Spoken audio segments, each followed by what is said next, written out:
కొమరం భీం ఆసిఫాబాద్ జిల్లా రెబ్బెన మండలంలో 363 జాతీయ రహదారిని కేంద్ర రోడ్లు రవాణా శాఖ మంత్రి నితిన్ గడ్కరీ సోమవారం ప్రారంభించనున్నారు. ఈ మేరకు సభకు సంబంధించిన ఏర్పాట్లను సిర్పూర్ ఎమ్మెల్యే పాల్వాయి హరీష్ బాబు పర్యవేక్షించారు.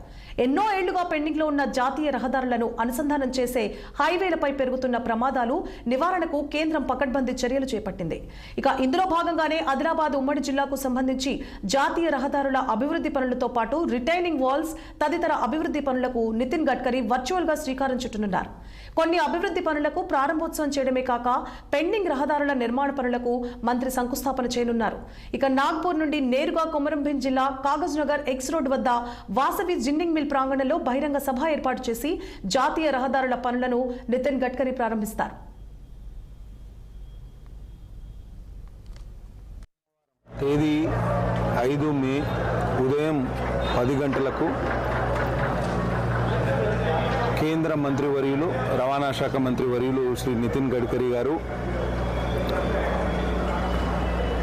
జాతీయ రహదారి నెంబర్ 363 మంచిర్యాల టు వాంకిడి 3500 కోట్ల వ్యయంతో నిర్మించిన ఈ ప్రాజెక్టుకు ప్రారంభోత్సవం చేయనున్నారు. రెబ్బెన మండలం వాసవి కాటన్ మిల్లు ఆవరణలో జరగనున్న ఈ కార్యక్రమానికి కేంద్ర మంత్రివర్యులు కిషన్ రెడ్డి గారు, బండి సంజయ్ కుమార్ గారు, రాష్ట్ర మంత్రులు కోమటిరెడ్డి వెంకటరెడ్డి గారు, ఈ జిల్లా ఇన్ఛార్జ్ మంత్రి సీతక్క గారు, ఉమ్మడి జిల్లాకు చెందిన 10 మంది శాసనసభ్యులు, 2 పార్లమెంటు సభ్యులు, తర్వాత 3 ఎమ్మెల్సీలు అందరూ అతిరథ మహారథులు ఈ కార్యక్రమానికి రానున్నారు.